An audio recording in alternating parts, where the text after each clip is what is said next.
Le Burkina Faso, pays de l'Afrique subsaharienne, avec un climat de type soudano-sahélien et une économie essentiellement agricole, est confronté depuis quelques années aux effets du changement climatique. Pour s'adapter à ce nouveau contexte, des producteurs de 3 villages du nord du Burkina ont expérimenté 3 nouvelles techniques agricoles, avec l'appui technique de l'INERA et de l'UICN et le soutien financier du projet CECAF. En décembre 2013, ces institutions ont organisé un voyage d'études en vue de partager avec les autres producteurs de la région l'expérience de ces techniques agricoles.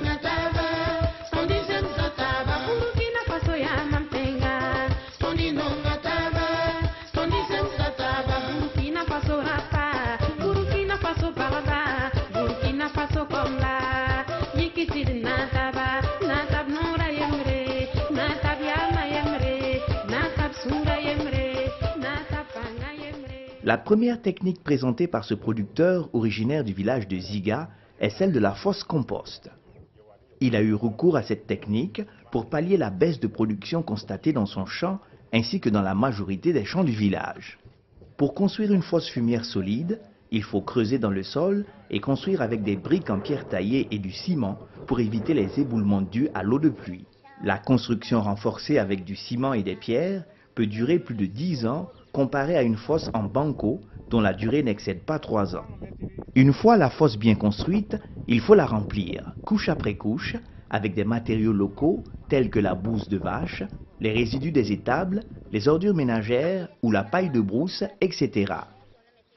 Après chaque couche de matériaux locaux, il faut arroser pour faciliter la décomposition de la matière organique.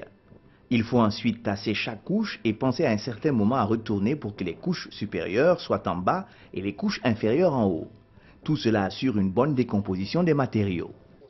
Quand la fumure est prête, elle est transportée sur la parcelle et entreposée à l'ombre des arbres avant l'épandage pour éviter la détérioration de la qualité de la matière organique due au soleil. L'utilisation des fosses n'est pas seulement l'apanage des hommes, les femmes disposent également de fosses. Pour cette femme, la construction de la fosse a été assurée par ses enfants et son mari, mais elle assure le remplissage et la gestion de la production du compost. Elle utilise les matériaux qu'elle collecte dans la brousse, bouse de vache, paille, mais aussi les ordures ménagères.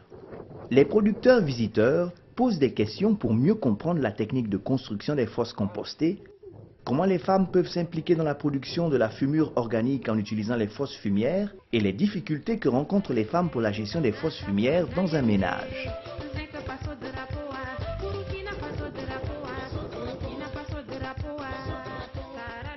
Le producteur visité au village de Reka explique la manière de construire les demi-lunes dans un champ.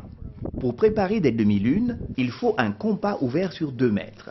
Le compas se tient debout en fonction des courbes de niveau, soit en utilisant le niveau à l'eau, soit en regardant la pente pour les producteurs expérimentés. Il faut ensuite faire pivoter le compas pour tracer un demi-cercle de 2 mètres de rayon. On soulève un bras du compas en maintenant l'autre fixé au sol pour former un impluvium. L'autre bras du compas, resté fixé au sol, est utilisé pour tracer la seconde demi-lune en le faisant pivoter. On procède ainsi de suite pour créer des demi-lunes espacées chacune de 2 mètres.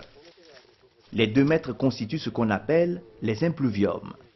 Pour 2 lignes de demi-lune, il faut veiller à ce que les demi-lunes de la seconde ligne soient tracées au niveau des impluviums de la première ligne, de sorte que les demi-lunes des 2 lignes soient disposées en quiconce.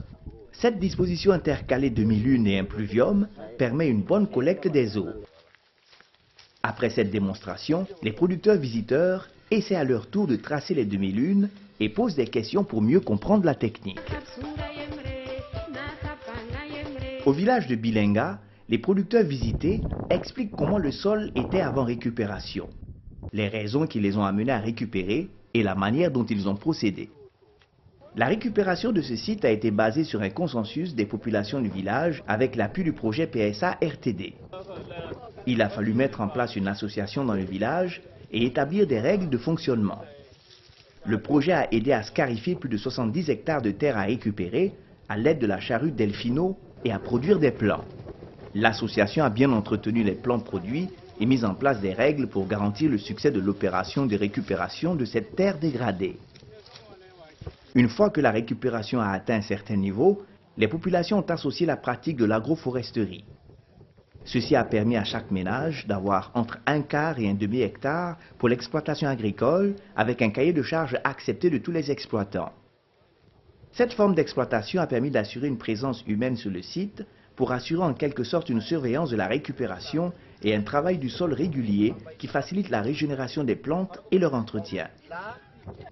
Sur les parties sensibles à l'érosion, les producteurs ont construit des cordons pierreux et traité les ravines. Aujourd'hui, ce site procure aux populations des avantages directs liés à l'exploitation agricole soumise à un cahier de charges et à l'exploitation des produits forestiers ligneux et non ligneux. Il procure de façon indirecte des avantages liés à la reconstitution du couvert végétal et au retour progressif de la petite faune. Les producteurs visiteurs ont appris de très bonnes techniques qu'ils espèrent répliquer dans leur village.